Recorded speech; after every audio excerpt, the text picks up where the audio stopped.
Hello friends, welcome back to my channel. आज फिर से मैं आई हूँ श्रेष्ठा के साथ, क्योंकि कुछ मिस्टेक हुआ है ये बोर्ड एग्ज़ाम में। पहले मैं सुनना चाहूँगी कि श्रेष्ठा अपने से क्या क्या क्लैरिफाई करेगा कि वो क्या क्या मिस्टेक कर चुकी है।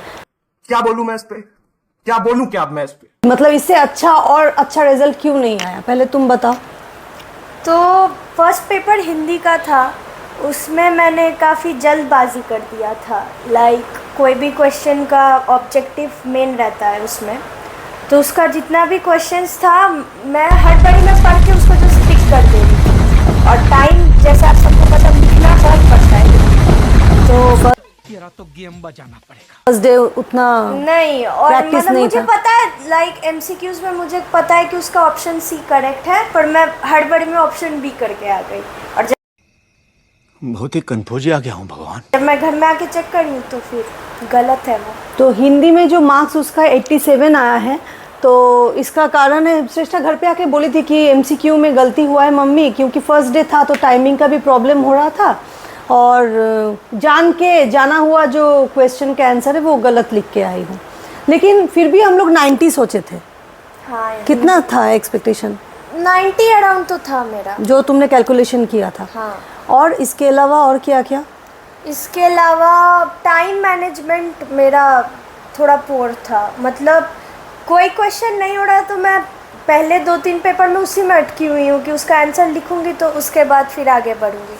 तो ऐसा करने से नहीं, पहले जितना क्वेश्चंस आता है उसको कर लेना पड़ता है, बाकी उसके बाद फिर जो नहीं आता बचने वाला टाइम पे लास्ट मोमेंट में वो सब क्वेश्चंस करना। लेकिन धीरे धीरे जब जैसे एग्जाम तुम्हारा होते गया, तुम्हारा राइटिंग का स्पीड भी तो बढ़ते गया। बाद में तो ये प्रॉब्लम नहीं हुआ। राइटिंग में प्रॉब्लम नहीं था, मेरा स्पीड ठीक था।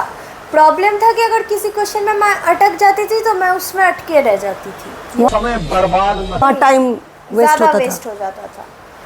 लेकिन एक बात जो है कि मैथ्स में हम लोग का एक्सपेक्टेशन एकदम ही नहीं था। इतना चुभने लगा हूँ सबको, छुआ तो नहीं हूँ। हम लोग जो बात है कि मैथ का जो एक्सपेक्टेशन था हम लोगों का वो इससे थोड़ा सा ज़्यादा था, क्योंकि श्रेष्ठा मैथ्स में मतलब उतना अच्छी नहीं है। तो मैथ्स का क्या बोलना चाहोगी? मैथ्स के बारे में कुछ नहीं बोलना चाहूँगी। मैथ्स ये बातें बताई नहीं जाती। मेरा मैथ्स लेकिन तुमने अच्छा बहुत नहीं है। प्रैक्टिस किया। बंद करो हाथ जोड़ के। मैं हाँ, पढ़ा मैंने बहुत था, बट मेरी किस्मत ही खराब है मेरी। ठीक है, मेरे 2 टीचर्स भी थे मैथ्स के। मैथ्स मतलब समझ में आता है, बट मेरा सिली मिस्टेक्स हो जाता है। पूरा मैथ्स राइट है बट मेरा आंसर गलत आएगा, कैलकुलेशन मिस्टेक हो जाता है। क्या पता है, कहाँ पता है। और एमसीक्यूज में थोड़ा मिस्टेक हुआ है। मेन प्रॉब्लम था क्या, मैथ्स का जो केस बेस्ड था वो मेरा अच्छा नहीं था। वो प्री बोर्ड्स के टाइम भी अच्छा नहीं था। मुझे कभी समझ में ही नहीं आया केस बेस्ड में क्या करना है मैथ्स में। वैसे तुम्हारा एक्सपेक्टेशन क्या था? मैथ्स में नहीं, ऑल ओवर रिजल्ट में क्या था? 96, 95 मेरा उतना था। हाँ, उतना हम भी सोचे थे 95 एवब आएगा, लेकिन 93.2% भी कुछ कम नहीं है। हम लोग सबको ही बहुत खुश है, लेकिन कुछ सिली मिस्टेक्स जो हुआ है वही हम लोग बताना चाह रहे हैं कि अगर नेक्स्ट ईयर कोई स्टूडेंट एग्ज़ाम देगी तो वो सब मिस्टेक वो ना दोहराए। इसीलिए मैंने सोचा कि एक वीडियो बना लेते हैं। और तुमको क्या लगता है कि 90 एवब परसेंटेज लाने में कितना घंटा पढ़ना चाहिए? तुमने कैसा प्रिपरेशन किया, थोड़ा सा बताओ। मेरा 6 मंथ्स जो था, 6 मंथ्स तो पढ़ाई हुआ ही नहीं, वो माइनस कुछ भी रखी नहीं है, पढ़ा मैंने। वो मैं बाद में बताऊंगी। 6 मंथ्स छोड़ के जो बाकी तुमने 4 महीना मैंने पढ़ा था। सितंबर से लेके जितना टाइम एग्जाम तक था वो तो प्री बोर्ड तक ही, उसके बाद तो उसके बाद कोई टाइम ही नहीं रिवीजन रहता है। था। हाँ। मेरा सिलेबस सर ने 2 महीना में कंप्लीट किया था, जितने भी सर थे। और मैं दिन रात नहीं पढ़ती थी, मैं एक टाइम फिक्स कर लेती थी। मैं रात को खाना वाना खा के 12 बजे पढ़ने जो बैठती थी, मैं सुबह 4 बजे पढ़ के उठती थी। और उसके बाद फिर मैं सुबह को दोपहर को 12-1 बजे उठती थी। तो वो जो रात का पढ़ाई है मैंने बस वही किया। नहीं, उसके बाद फिर तुम सुबह दिन भर पढ़ती थी, लेकिन अपना नींद पूरा करके, जैसे 12 बजे हुआ, 2 बजे से जो तो फिर बैठती थी। तो फिर मेन जो सॉलिड एक पढ़ाई होता है ना, जो कोई लोग सुबह उठ के पढ़ता है, कोई लोग रात भर पढ़ता है, तो मेरा मेन पढ़ाई रात को होता था, मैं रात को रिवीजन करती थी।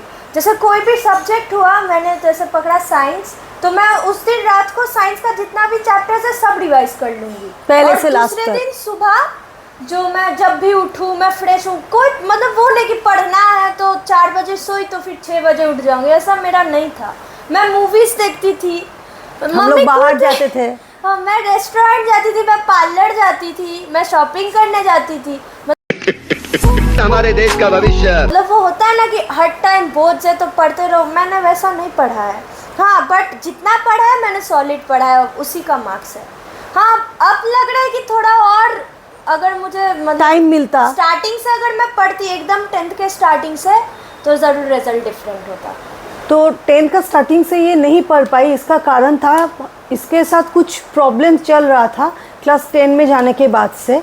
जैसे तबीयत इसका बहुत ज़्यादा ख़राब हो गया था 1-2 महीना के बाद, स्कूल ज्वाइन करने के बाद। तो ये फिर घर से ही पढ़ाई कर रही थी, स्कूल नहीं जा पा रही थी। तो स्कूल का जो नोट्स वगैरह है इसको बहुत लेट से मिला, क्योंकि ये खुद ही नहीं जा पा रही थी। लेकिन स्कूल ने बहुत कोऑपरेट किया, बहुत हेल्प किया, उसमें कोई दो मत नहीं है। बट श्रेष्ठा का जो ये 6 मंथ का गैप है, जैसे तबीयत ख़राब होने की वजह से पढ़ने बैठ ही नहीं पाती थी, रेस्ट करती थी, तो वो माहौल ही नहीं था घर पे जो लास्ट 4 मंथ्स में मेरा घर पे हुआ है।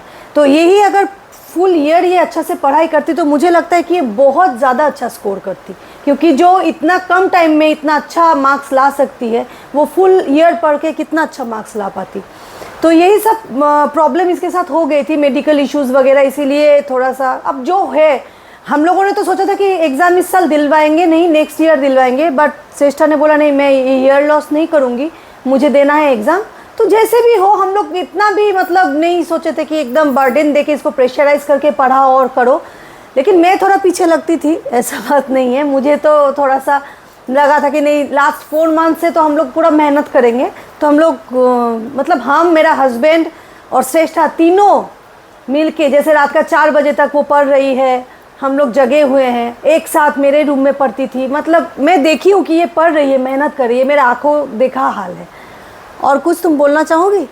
बोलना है उतना, जो लोग भी अब बोर्ड्स या 10th है जिनका भी, उतना प्रेशर लेके कुछ नहीं होगा कि एकदम 18 घंटा पढ़ो या 16 घंटा पढ़ो, ऐसे पढ़ने से कोई फ़ायदा नहीं है। मेन है टेक्स्ट बुक, NCERT बेस्ड जितना पढ़ाई है, और मेन टॉपिक्स ही पढ़ना पड़ता है। मेरा एक और मिस्टेक था कि मैं टॉपिक से हट के भी पढ़ती थी, जितना इन टेक्स्ट हो सके। और मेरे सर जो थे, सर साइंस पढ़ाते थे घर पे, वो बोलते थे तुम इतना मत पढ़ो इन टेक्स्ट, उतना आएगा ही नहीं, तुमको जितना मेन टॉपिक ज़रूरत है उतना ही पढ़ो।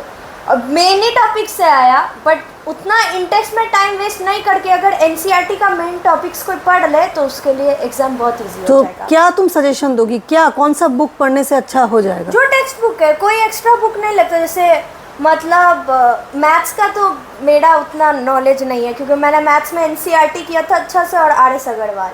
बट साइंस के लिए जैसे होता है ना, कोई 10th के लिए एक्स्ट्रा बुक्स वगैरह कुछ नहीं। मेरे को लगता है NCERT टेक्स्ट बुक और S चंद, ये दोनों बुक से हो जाएगा अच्छा से।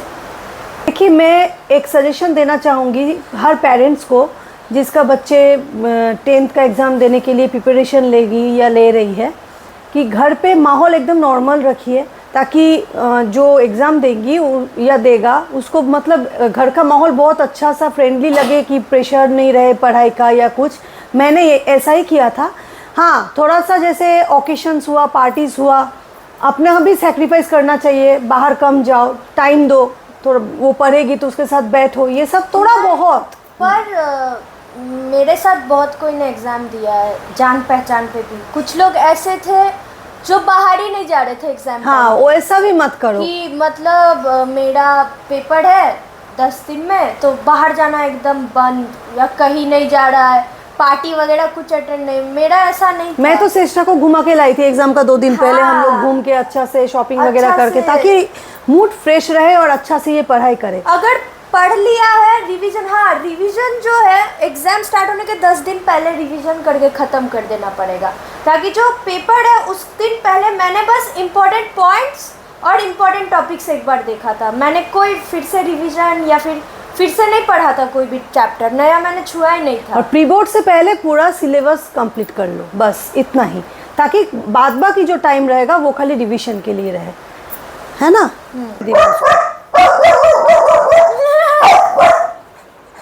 तो शूट करेगा। हाय। और श्रेष्ठा का स्कूल में इसमें फ़ोटो भी आया है कि पोस्टर में फ़ोटो भी आया है, वो भी मैं शेयर करूँगी। कल से तो हम लोग बहुत प्राउड फील कर रहे हैं, लेकिन हाँ थोड़ा सा और ज़्यादा एक्सपेक्टेशन था, लेकिन ठीक है चलेगा, क्योंकि 4 मंथ्स का ये रिज़ल्ट है। हम लोग 4 मंथ्स पकड़ के ही चल रहे हैं। अगर फुल ईयर मेरा बेटी को मिलता तो बेटी छा जाता। एनीवेज, ये वीडियो अगर आप लोगों को अच्छा लगे तो please do subscribe my channel, like कीजिएगा, शेयर कीजिएगा, कमेंट ज़रूर कीजिएगा। Thank you.